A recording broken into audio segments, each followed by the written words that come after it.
지난주와 같은 본문으로 믿음에 대해서 우리 함께 말씀을 보고자 합니다. 우리가 다 복받고 살기를 원하거든요. 뭐 건강의 복, 물질의 복, 또 사람의 복, 이런 복을 받고 싶어 합니다. 복받고 싶지 않은 사람은 하나도 없어요.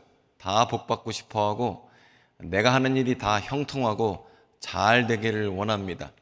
하지만 여러분, 모든 복의 근원은 하나님께 있습니다. 아멘. 우리는 다 하나님께로 복받고 사는 사람들이에요. 자, 인간이 복받는 방법이 크게 두 가지가 있는 것 같아요. 위에서 받는 복이 있고 우리가 인생을 살면서 쌓는 덕이 있습니다. 내가 주변에 많이 덕을 쌓으면 그 일이 또 복이 되기도 하죠. 하지만 덕을 아무리 쌓아도 하늘에서 내리는 복을 이길 수는 없습니다. 여러분 주위에서도 나름대로 삶의 덕을 쌓는다고 뭐 배운 사람도 있고 또 남에게 적선을 하거나 뭐 이런저런 거 좋은 일을 많이 하더라도 위에서 내리는 복 막을 수 없습니다. 그래서 정말 못되게 구는 사는 사람인데도 물질의 복 받고 사는 사람도 있고 아무리 덕을 쌓아도 그렇게 형통하지 못한 사람들도 있어요. 즉 무슨 얘기냐면 위로부터 나오는 복을 이길 수는 없습니다. 자, 그래서 위로부터 받는 복을 우리가 누려야 하고요. 또 위로부터 받는 복, 은혜를 받아야 우리가 잘 살 수 있죠. 결국 우리의 삶의 모든 문제는 하나님이 길을 열어주셔야 됩니다. 하나님이 치료해 주셔야 돼요. 하나님이 복 주셔야 잘 되는 겁니다. 자, 그런데 여러분, 오늘 본문을 보게 되면 이렇게 위로부터 주시는 복의 기회, 축복의 기회를 캐치를 잘해서 잘 잡아서 그 기회를 잘 잡아서 복을 누리는 사람이 등장하는데 이 혈루병 걸린 여인입니다. 하나님은요, 우리 삶 가운데에 복 주시기를 원하시거든요. 그래서 복의 기회를 우리에게 주세요. 복이 들어오는 그 문을 열어 주십니다. 여러분 삶을 한번, 그동안의 평생의 삶을 한번 돌이켜 보십시오. 하나님이 여러분에게 축복의 기회를 주지 않으셨었나? 한번 돌이켜 보세요. 하나님이 여러분에게 복의 기회를 전혀 주지 않으셨었나? 분명히 하나님은 복의 기회를 주셨습니다. 그런데 우리는 그 축복의 기회가 있을 때 하나님은 우리에게 뭘 요구하시죠? 축복의 기회 앞에서 믿음을 요구하시는데 믿음을 드리지 못할 때가 많이 있어요. 오늘 혈루병 걸린 여인 같은 경우는 축복의 기회에 믿음을 드렸죠. 하지만 많은 사람들은 축복의 기회 앞에서 내 계산을 하고 또 축복의 기회 앞에서 인간적인 방법을 사용하기도 합니다. 자, 그래서 하나님이 우리에게 축복의 기회를 주질 않아서 문제가 아니라 축복의 기회 가운데에 우리는 어떻게 응답하고 있느냐, 그것이 참 중요하죠. 사실요, 이게 우리 삶은요 전부 다 반응입니다. 우리 원래 삶이 반응이에요. 우리가 뭐 나쁜 기회 가운데서도 반응할 수 있고 좋은 기회 가운데서도 반응할 수 있어요. 하나님이 우리에게 축복의 기회를 주셨을 때 우리는 어떻게 반응할 것인가? 하나님이 우리에게 믿음을 요구하실 때 여러분은 또 저는 어떻게 반응할 것인가? 이게 우리가 복을 누리고 안 누리고의 결과물입니다. 하나님은 우리에게 믿음의 반응을 요구하시거든요. 그래서 성경을 보게 되면 믿음에 대한 얘기가 많이 나와 있습니다. 마태복음 7장을 보면 구하라 그리하면 너희에게 주실 것이요, 찾으라 그리하면 찾을 것이라고 말씀하셨어요. 문을 두드리면 열릴 것이다. 이게 다 믿음의 분량대로 주님 앞에 구한 거죠. 주님께서는 우리에게 겨자씨만한 믿음이 있으면 산을 옮길 것이다, 기적이 나타날 것이다, 능력이 나타날 것이다 라고 말씀하셨습니다. 또 마가복음 9장을 보면 믿는 자에게는 능치 못함이 없다 말씀하셨고요. 또 히브리서 11장에는 믿음이 없이는 하나님을 기쁘시게 하지 못하고 또 하나님께 나아가는 자는 하나님이 반드시 계신 것과 그가 자기를 찾는 자들에게 상 주시는 이심을 믿고 나가라 말씀하고 있습니다. 자, 그래서 이 믿음을 계속 말하고 있기 때문에 우리는 주님 앞에 믿음을 드려야 합니다. 그런데 그 믿음의 능력을 말하고 있는데 우리가 왜 그 믿음의 능력을 누리지 못할까요? 여러분 한번 생각해 보세요. 여러분이 믿음이 있잖아요. 그렇죠? 믿음이 없으면 이 자리에 계시지도 않죠. 이 코로나 시국에. 믿음이 우리 안에 있다는 거죠. 근데 다른 사람들은 그 믿음을 놓고 기적을 봤다, 능력을 맛봤다, 하나님께서 내 삶에 이렇게 일하셨다 간증할 때 가끔은 그런 얘기 앞에서 초라해질 때 있거든요. 답답할 때 있거든요. 아니 나도 믿음이 있는데, 근데 믿음이 없지는 않은데, 아니 난 그래도 겨자씨만큼은 있는 것 같은데 나는 왜 이럴까? 이런 고민을 하게 돼요. 자, 그래서 오늘 좀 믿음에 대해서 좀 집중으로 보기 원해요. 자, 이 믿음이 뭐냐라고 말을 할 때요, 이 믿음을 분리할 수는 없습니다. 믿음을 분리할 수는 없어요. 하지만 이해를 돕기 위해서 좀 분리를 좀 해볼게요. 자, 원래 이 믿음을 분리할 수 없지만 이 한 덩어리의 믿음은 믿음이 두 개가 있는 게 아닙니다. 하지만 이걸 한 덩어리지만 저와 여러분이 이해하기 좋게 설명을 좀 드리면, 여러분 우리에게는요 구원받는 믿음이 있죠. 무슨 뜻이냐? 천국 가는 믿음이 있습니다. 그렇죠? 이 천국 가는 믿음은 어떻게 우리가 얻게 됩니까? 이 천국 가는 믿음은 애초에 우리가 시작한 건 아니에요. 그렇죠? 이 교회라는 데가 열린 공간이고 아무나 올 수 있는 것 같지만 아무나 못 옵니다. 그리고 이 예수를 믿는 거는요, 아무나 믿을 수 있는 것 같지만 그렇지 못해요. 이 천국 가는 믿음의 경우에는요, 어떤 믿음이냐면 하나님께서 우리에게 선물로 주신 믿음입니다. 그래서 마태복음 16장을 보게 되면 너희는 나를 누구라고 하느냐라고 예수께서 물으셨을 때 시몬 베드로가 이렇게 얘기를 하죠. 주는 그리스도시요 살아계신 하나님의 아들이십니다. 그러자 예수께서 기뻐하시면서 바요나 시몬아, 요한의 아들 시몬아, 내가 복이 있도다. 이를 알게 하시니가 육정이 아니라 혈통이 아니라 누구예요? 하나님께로부터 너 말미암아서 내가 알게 되었다라고 말씀하고 있고요. 요한복음 1장 16절 17절 말씀을 보게 되면 12절 13절입니다. 영접하는 자 곧 그 이름을 믿는 자들에게는 하나님의 자녀가 되게 하셨다. 즉 영접하는 자, 예수님을 영접하는 자는 하나님의 하나님의 자녀가 되게 해 주셨는데, 이는 혈통으로나 육정으로나 사람의 뜻으로 나지 아니하고 사람의 뜻으로 나지 아니하였다라고 성경은 말씀하고 있습니다. 그럼 어디로부터 난 거예요? 하나님께로부터 났다라고 말씀하고 있어요.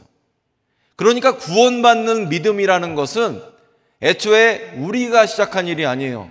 그냥 엉겹결에 교회 왔는데 어떤 분은 그 즉시 예수님이 하나님이시다라고 믿음을 선물로 받고 신앙생활을 시작하는 분이 있고, 몇십 년을 다녔는데도 이 사건이 있지 않으면 안 되는 거예요.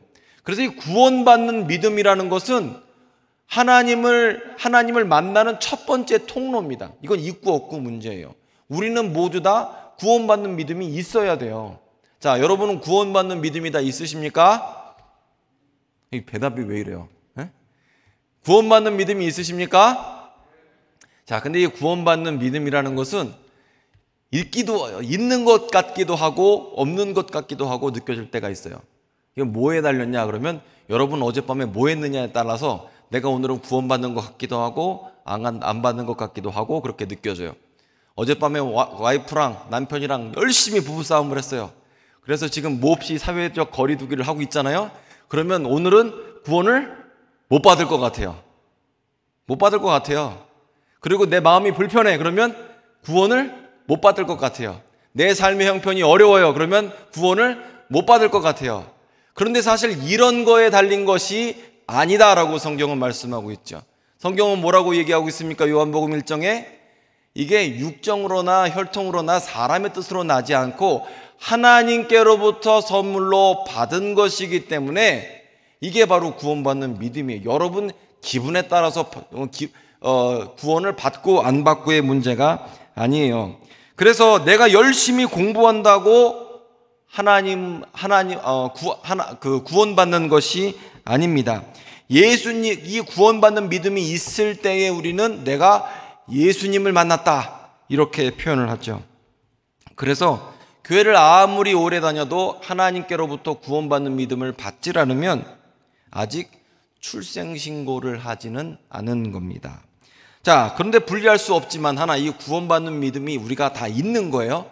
그리고 또 하나를 생각해 보면 이 능력의 믿음이 있습니다. 능력의 믿음이란 건 뭐냐면, 우리가 이 땅을 살아가면서 기도할 때 응답받고, 말씀에 따라 축복받고, 또 이 땅에서 믿는 사람으로서 능력 있게 살아가는 것, 이게 바로 능력의 믿음이죠. 이런 능력의 믿음을 얘기할 때 겨자씨만한 믿음이 있어도 산을 옮기고, 기도한 즉 병이 낫고, 또 믿음대로 구하면 응답받는 이 모든 것 다 능력의 믿음에 대한 이야기입니다. 그래서 이런 능력의 믿음에 따라서 우리가 주님 앞에 구하게 되고, 또 이렇게 할 때 응답이 막 나타나게 돼요. 자, 그러면 이 능력의 믿음이 있으면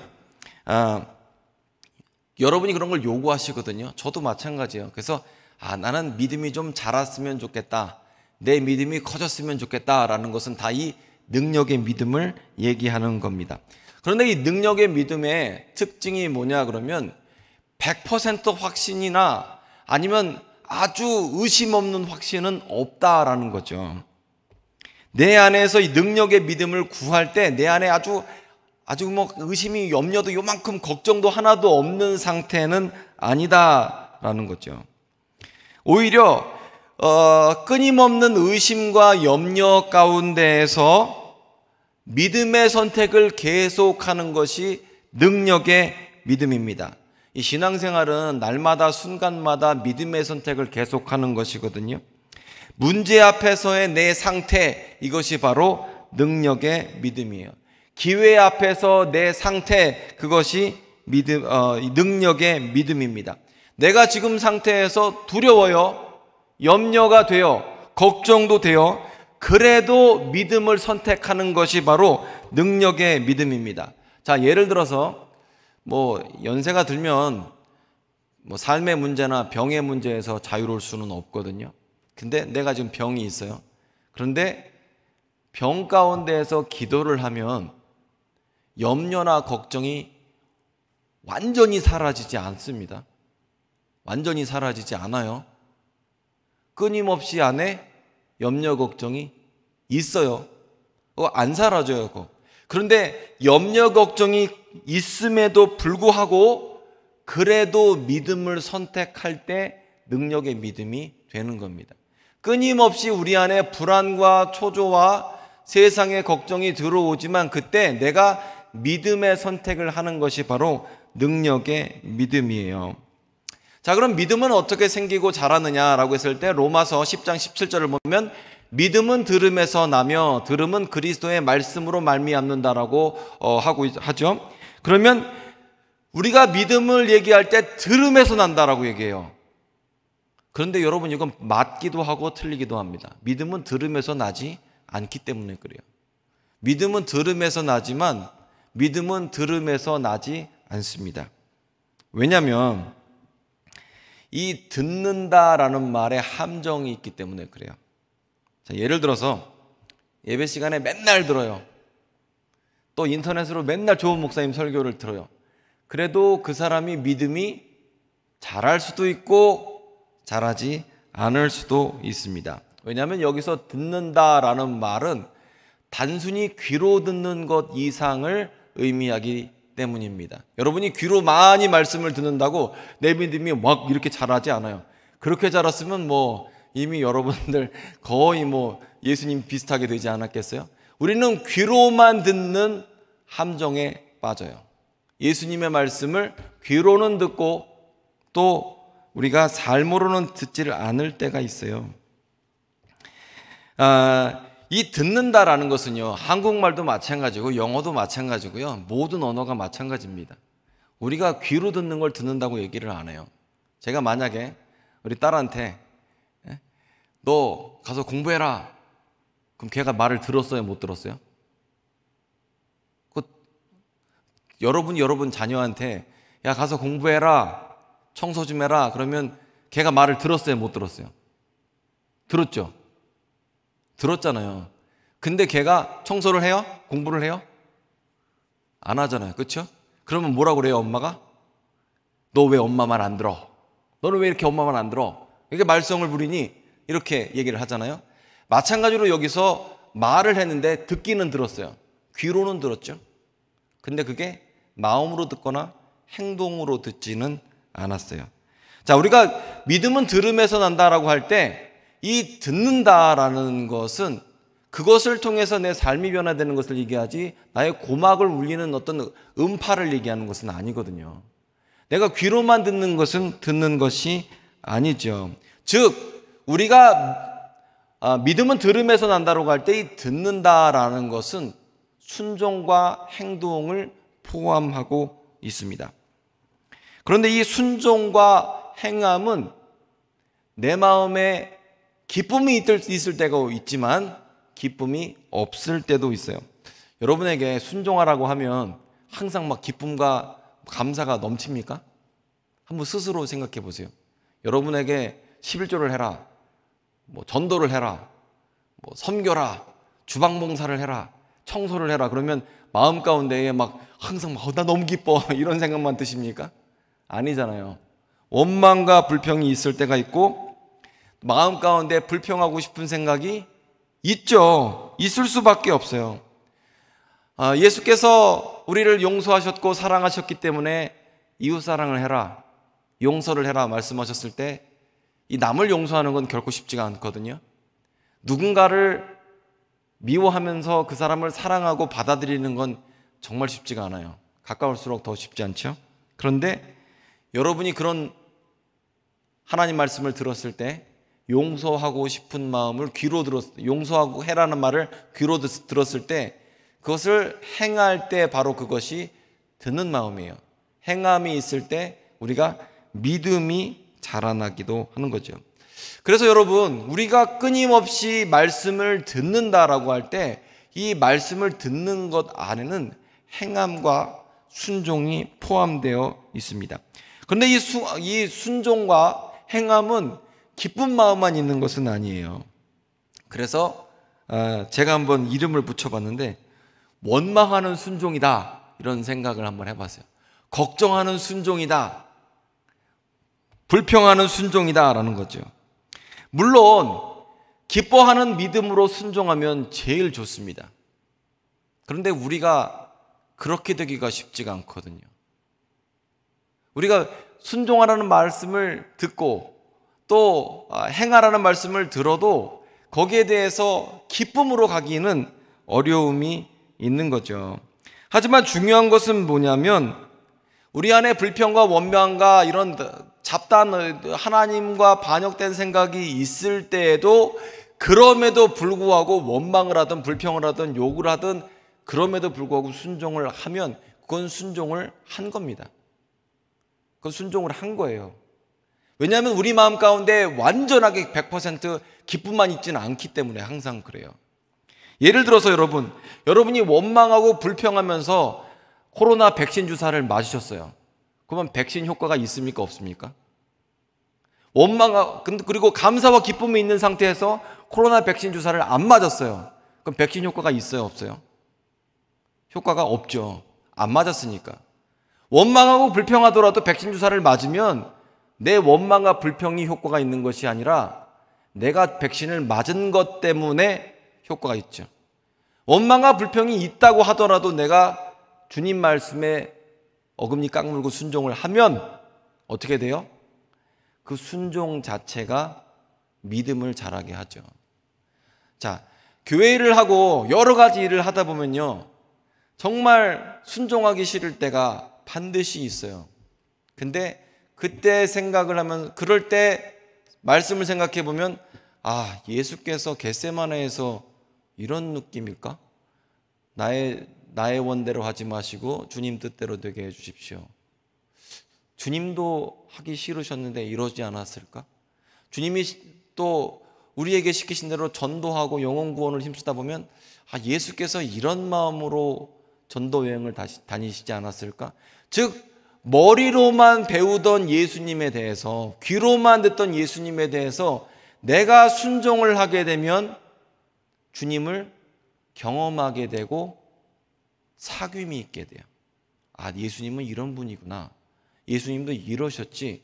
말씀에 대해서 내가 귀로만 듣고 머리로만 듣던 신앙에서 마음으로 예수님을 만나게 되고 삶으로 만나게 되는 거죠. 그래서 믿음은 공부를 아무리 열심히 해도 잘하지는 않습니다. 머리는 똑똑해져요. 하지만 믿음은 현장에서 배우는 거죠. 하나님 말씀 앞에서 내 뜻을 꺾으면서 배우는 겁니다. 그래서 섬기니까 신뢰가 되지 배우고 나서 신뢰가 되지는 않아요. 믿음의 속성이 그렇습니다. 내가 내 뜻하고 관계없는데 따라가 보니까 뭔가 있더라.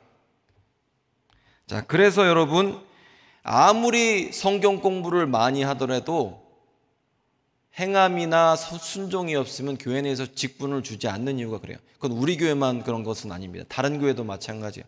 아무리 성경 박사다라고 하더라도 행함과 순종이 없으면 직분을 주질 않아요. 왜 그러냐면 섬길 때 믿음이 나타나기 때문에 그렇습니다.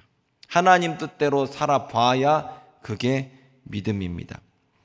그래서 여러분, 우리가 신앙생활을 한다는 건 내 마음대로 하는 게 신앙생활이 아니고요, 내 기분에 따라 하는 것도 신앙생활이 아니고요, 또 계산에 따라 하는 것도 신앙생활이 아니고요, 과거의 상처나 현재의 문제를 따라 하는 것도 신앙생활은 아닙니다. 이 모든 것에도 불구하고 그리고 그것을 넘어가는 것을 우리는 믿음생활이다, 신앙생활이다 라고 말을 하는 거예요.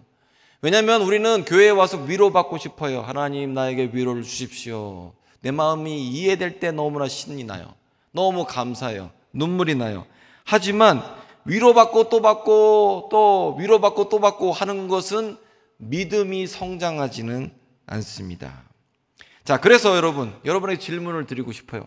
성경에 나와 있는 기적은 어떨 때 우리 삶의 현실이 됩니까?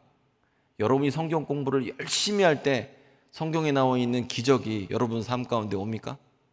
성경에 나와 있는 이야기를 놓고 기도를 열심히 하고 성경 공부하고 할 때 그게 현실이 됩니까?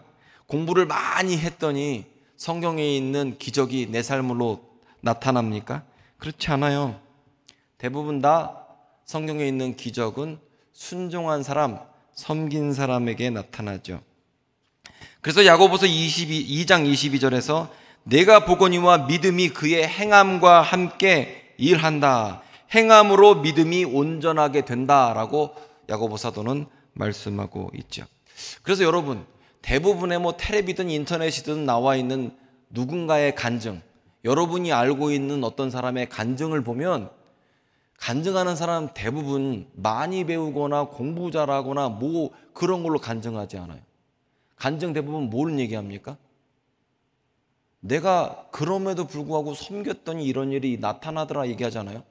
간증 대부분 다 그래요.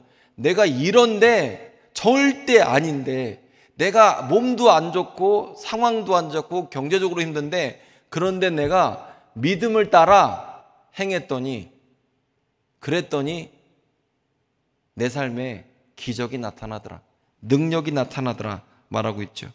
주님 말씀 앞에 어려움에도 불구하고 순종했더니 이런 일이 나타나더라. 자, 혈루병 걸린 여인으로 다시 한번 돌아와 볼까요? 제가 믿음에 대해서 설명을 드렸는데, 자, 혈루병 걸린 여인이 예수님의 이야기를 들었다라고 마가복음 5장 얘기하죠. 예수님의 이야기를 들었습니다. 예수님이 하나님의 아들이신 것을 믿어서 구원받는 믿음이 생겼다고 칩시다. 예수님을 만지면 옷자락만 잡아도 내 병이 다 나을 것 같은 그런 믿음이 있었습니다. 근데 그 믿음이 있고 그런 영적인 지식, 예수님에 대한 지식이 있었는데 방에 누워 있었다고 생각을 해보세요. 믿음은 있는데 방에 누워 있었어요. 그러면 이 믿음이 이 혈루병 걸린 여인을 고칠 수 있었습니까? 구원받는 믿음이 되었습니까? 아니죠. 만약에 행함이 없고 순종이 없었다면 이 여인에게는 기적이 나타나지 않았을 겁니다.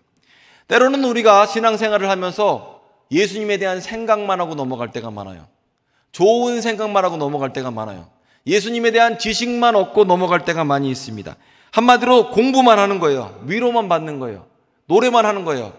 그리고 노래도 마찬가지입니다. 우리가 하나님을 찬양하는 것은 내가 찬양할 수 없는 상황 가운데에 주님은 그럼에도 불구하고 찬양받게 합당하신 분입니다 라고 찬양하는 것하고 그냥 노래만 하는 것하고 달라요. 내가 지금 찬양할 수 없는 환경인데도 그럼에도 찬양합니다. 내가 원래는 이런 시간에 사람들을 통해서 해결하려고 애쓰는 사람인데 내가 주의 전에 나와서 지금 예배하고 기도합니다. 이러면 이것은 바로 믿음의 행위가 되고 순종이 되겠죠. 그런데 마냥 앉아서 위로받고 지식을 채우고 그리고 듣기만 하고 노래만 한다면 그것은 믿음이 성장하지는 않게 되는 거죠. 기도할 수 없을 때 기도하고 찬양할 수 없을 때 찬양하고 순종할 수 없을 때 순종하는 것이 믿음이죠.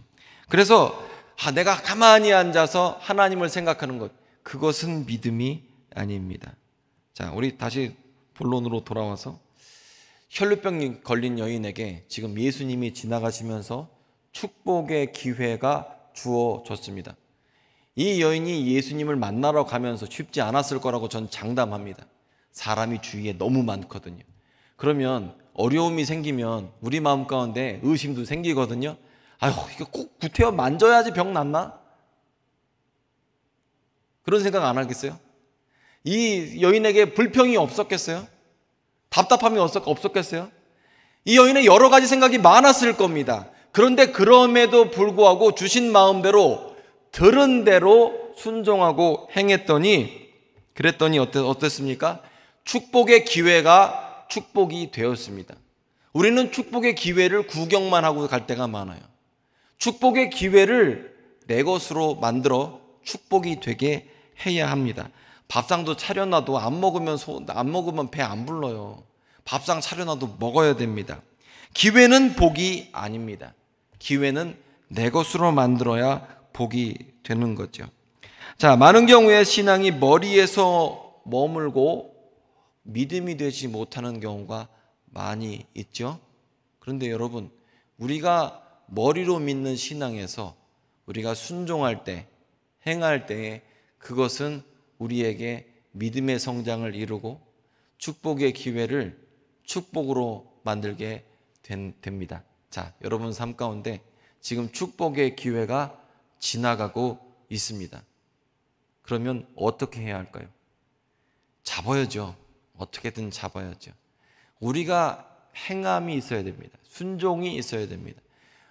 제가 오늘 예배 올라오면서 그런 생각을 해봤어요. 그래도 예배하시는 분들은 좀 낫다. 왜 그러냐면요, 요즘에 이 시험이 많아요. 아유, 어차피 온라인 예배 하라고 하는데 그냥 집에 누워서, 이게 처음에는 옷가짐을 이렇게 잘하고 예배를 하지만 시간이 가면 갈수록 들이눕게 되거든요. 편안한 자세를 하게 돼요. 그리고 예배되지 못할 경우가 많아요. 그런데 그럼에도 불구하고 자리를 박차고 그리고 예배에 온 것, 이것도 어떻게 보면 순종이지 않나 이런 생각을 해봤어요. 하지만 이것을 넘어서 여러분 삶 가운데 하나님이 분명히 주신 기회들이 있습니다. 상황이 어려워도 참 내 마음에 원망, 불평과 염려, 걱정, 불안이 있어도 그래도 주님께서 우리에게 요구하시는 일들이 있습니다. 그리고 여러분 그 일을 통해서 기적을 만드셨으면 좋겠습니다. 순종을 통해서 축복의 기회를 축복으로 만드시는 여러분 되시길 바랍니다. 기도하겠습니다.